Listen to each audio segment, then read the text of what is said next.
"Happy birthday, Isabella. Oh wait, we're too busy celebrating your brother again." That's the line that kept echoing in my head last year, on the night I turned 29. And if you think I'm exaggerating, just wait until you hear what really happened. Before I take you through the story, let me pause here.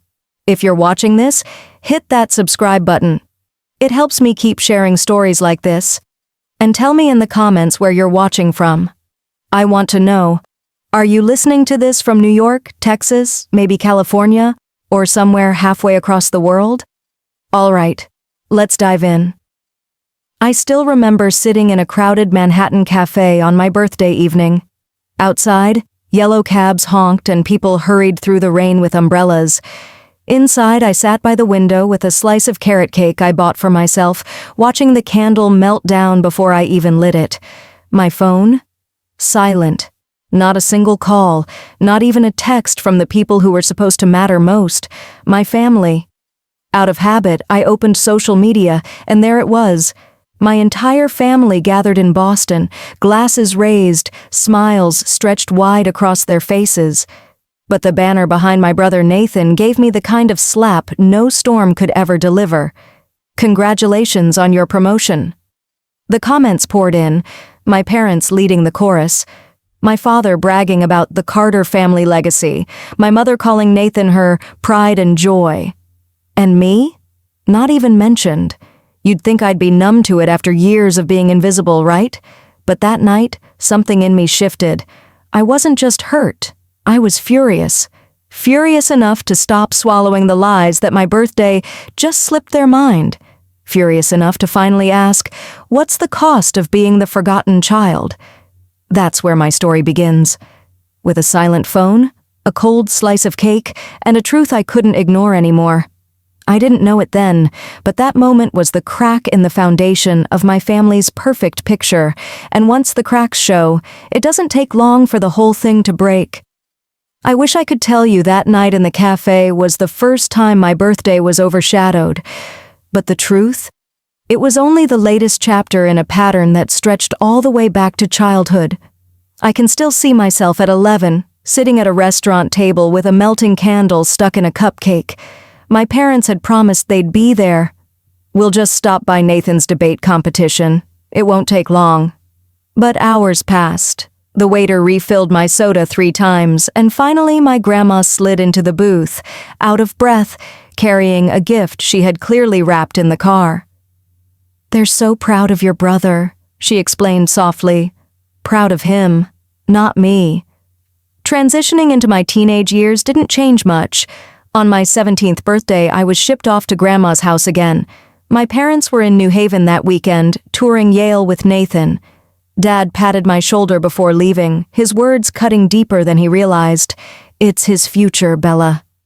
You'll understand, one day I remember thinking, when is my future going to matter? And then came college.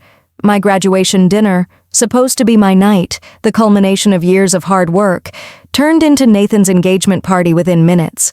The moment I announced my honors, Mom clasped her hands together and said, "Oh, speaking of good news, Nathan just proposed to Jessica." The whole table erupted in applause, the conversation shifting instantly to wedding venues and floral arrangements. My diploma, sitting in a leather folder beside me, might as well have been invisible.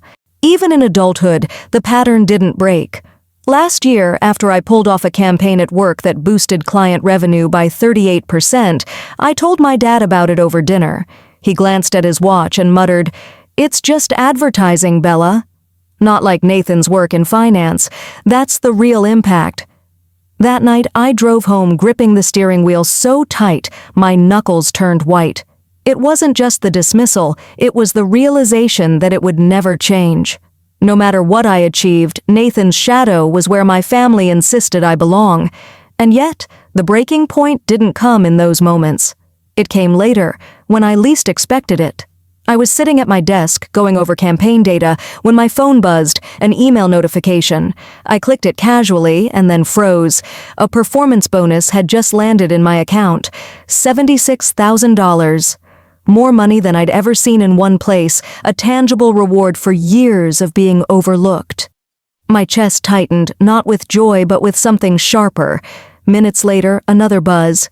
This time a text from my mother. "Sweetheart, Nathan's anniversary is coming up. We were thinking you could help out. Maybe handle the catering? Oh, and if you could contribute financially, that would mean so much." The request stung, but what came next was the dagger. By mistake, Mom had added me to the family group chat. Message after message scrolled across my screen. "Dad, she should contribute significantly. At least 15,000. Mom, perfect timing. She just got that bonus. Let her support the family for once." And then I saw it, the misspelling of my name.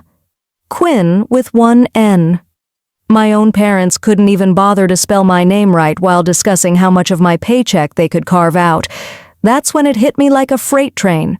They didn't forget my birthday. They never forgot. They simply chose to celebrate someone else instead, again and again.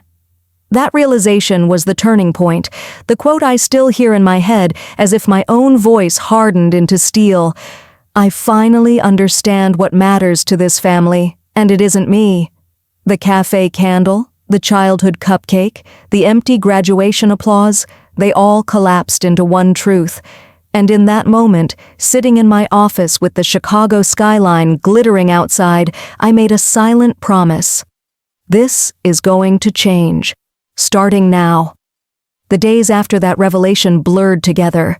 I kept replaying the family group chat in my head, the cold calculation of their words, the careless misspelling of my name.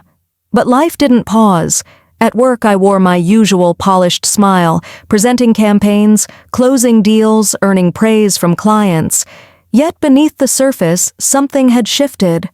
One evening, I found myself knocking on the door of Mr. Harris, my old high school teacher who now lived in the same building as me. He'd always remembered my birthday, even long after graduation. That night, over mugs of chamomile tea, I told him everything. The forgotten candles, the group chat, the demand for $15,000. He listened quietly, then said something that stuck to my ribs. Some families confuse obligation with love. The question is, which one do you want more of? That question followed me days later, when I drove up to my parents' house for dinner. Their brick colonial loomed like a courthouse, the kind of place where verdicts were handed down. Inside, my mother fussed with flower arrangements while my father poured his scotch. Nathan and Jessica perched on the sofa looking every bit like an ad for the American dream. We ate salmon and potatoes, my fork scraping against china I hadn't touched since Christmas. The conversation followed its usual choreography. Dad bragging about Nathan's promotion, Mom chiming in with the perfect anecdote, Jessica beaming at her husband. I pushed food around my plate, waiting for the inevitable. It came with dessert. Dad set his coffee cup down, eyes sharp. "Bella, we need to discuss your contribution to Nathan and Jessica's anniversary celebration." The room seemed to contract. Every gaze turned toward me. 15,000 would cover the venue and catering, he continued, as if the decision had already been made. "Since you're the one with a recent windfall, it seems appropriate." Mom nodded, pearls catching the chandelier light. "Family supports family, darling. You understand?" The words rattled something deep inside me. Family supports family. I almost laughed. When had they ever supported me? I cleared my throat, my voice steadier than I expected. "I can't." Dad blinked, as if he hadn't heard me correctly. "I beg your pardon?" "I can't contribute $15,000. That's a quarter of my bonus. I have other plans for it." Silence spread like spilled wine. My mother's face crumpled. "After everything we've done for you," she whispered, tears gathering at the corners of her eyes. The performance was flawless, crafted to maximize guilt, but for the first time in my life, I didn't fold. The words slipped out, sharp and irreversible.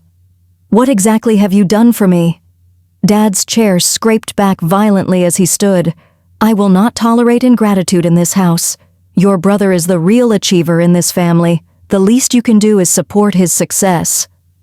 His voice was a hammer striking the same bruise he'd pressed my entire life. I felt the tremor in my legs but forced myself to stand, purse in hand. "I need to go." Mom reached for my arm, panic flickering in her eyes. "Bella, please don't make a scene." But for once, I didn't smooth things over. I didn't swallow my anger. I walked out of that dining room, past the portraits of Nathan lining the hallway, out the heavy oak front door. My heels echoed on the driveway as if announcing the verdict. Guilty of wanting more than scraps. In my car, hands trembling on the steering wheel, I whispered to the dark windshield, "No more." That was the turning point, the moment the script flipped. For 30 years, I'd played the role of the overlooked daughter, the quiet achiever, the dependable afterthought. But that night, I rewrote my part. I chose myself. And though fear pressed heavy against my chest, resolution filled the cracks it left behind. The next morning, Mom began calling at 7:15 sharp, her voice dripping with practiced sorrow. "This rebellious phase needs to end. Your father hasn't slept properly since that dinner." But the question that had haunted me for years finally left my lips. "What exactly have you sacrificed for me?" There was no answer, only silence thick enough to choke on. That silence told me everything I needed to know. The rules of this family had always been written for Nathan, and I had finally stopped playing along. The week after that explosive dinner felt like walking across glass. Every morning, my phone buzzed with my mother's calls, her voice syrupy and sharp all at once. "Sweetheart, your father hasn't stopped crying since you left. Do you really want to break this family apart?" I'd set the phone down on the bathroom counter while brushing my teeth, letting her words bounce off the tiles. The guilt that used to consume me now sounded hollow, rehearsed, like lines from a play I'd memorized too many times. But the real test came when my father decided to invade my professional world. It was a Thursday morning when I spotted him striding through the glass doors of our Manhattan office, towering, silver-haired, radiating authority like he owned the place. My coworker Jennifer caught my eye and mouthed code red before ducking out of sight. I intercepted him near reception, heart pounding. "Dad, this is my workplace." He adjusted his tie, voice carrying across the open floor. "Then you should conduct yourself like a professional." Professionals honor their family obligations. The stares from my colleagues burned against my skin. I guided him quickly into a conference room, pulling the door shut. "What do you want?" His eyes narrowed. "Your mother hasn't slept in weeks. Nathan is stressed out of his mind. All because you refused to do your part. 15,000, Bella. It's nothing compared to the trouble you're causing. For years I would have caved. For years I would have rationalized it as keeping the peace. But something inside me had calcified since that dinner. I leaned forward across the glossy table. One forgotten birthday might be a mistake, but try 20 years worth. Birthdays, graduations, promotions. You never forgot, Dad. You chose not to see me. His jaw tightened. You always exaggerate. He glanced at his watch, dismissive as ever. The point is, Nathan deserves our support, and you will provide it. That was when my phone buzzed. An urgent alert from our biggest client flashed on the screen. A full-blown crisis. Timing, I thought bitterly, but maybe fate was handing me the perfect contrast. I stood, already grabbing my laptop. This conversation is over. It is not, he snapped. I met his gaze squarely. Actually, it is. I left him in the conference room, walking straight into the war room where my team had gathered. Within hours, I was standing at the head of the table, presenting a crisis management strategy that turned panic into order. By late afternoon, the client personally called to thank me. My CEO shook my hand, saying, "You just saved a $3 million account." Extraordinary work. As applause filled the room, pride bloomed inside me. Strange, unfamiliar, but warm. For once, I wasn't just surviving, I was thriving. When I finally checked my phone again, 6 missed calls from Nathan lit up the screen. The last text read, "Mom's crying every night because of you. Fix this, fix this." The irony made me laugh out loud in the quiet of my office. Later that evening, Jennifer appeared in my doorway with 2 coffees. "Your brother's been sniffing around Regent Tech again," she said grimly. "Used your contacts, set up a meeting without asking." I shook my head. 3rd time this month. And Dad thinks I should give him $15,000 for an anniversary party. Jennifer set the coffee down, her voice blunt. What exactly have they done for you lately? Her question hung heavy in the air, and for once, I had no answer. That night, I sat in my apartment scrolling through real estate listings, a glass of wine in hand, lakefront property in upstate New York, sunlit decks, pine trees swaying against open skies. Something inside me whispered, this could be mine, a refuge, a beginning. The turning point crystallized in my mind.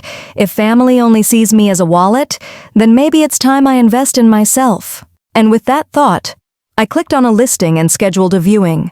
For the first time in years, I felt steady, unapologetic, powerful. 2 days later, I stood barefoot on a wooden deck, staring out at a lake so calm it felt like glass.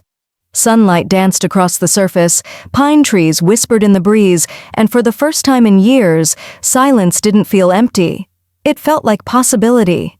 The realtor adjusted her blazer. The owners are motivated sellers. They've already moved to Arizona. Do you want to think about it? Maybe bring your family to see. I cut her off before she could finish. No. This is for me. The words surprised even me. Clean. Final.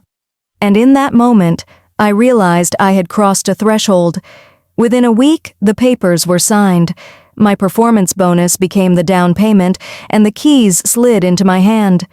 Mrs. Harris, my old teacher, came with me to closing. He patted my shoulder with that knowing smile. Sometimes the best gift you can give yourself is permission to start over. That weekend, I walked through the empty rooms of my lake house, barefoot on cool hardwood, whispering to myself, this is mine. I decorated the walls not with family portraits, but with framed achievements no one at home had ever acknowledged. My college diploma, campaign awards, even the magazine cover featuring my work. In the master bedroom, I hung a small wooden sign I'd bought at a roadside shop, the birthday suite. It felt like a private joke, a declaration that the girl who once blew out candles alone now celebrated herself.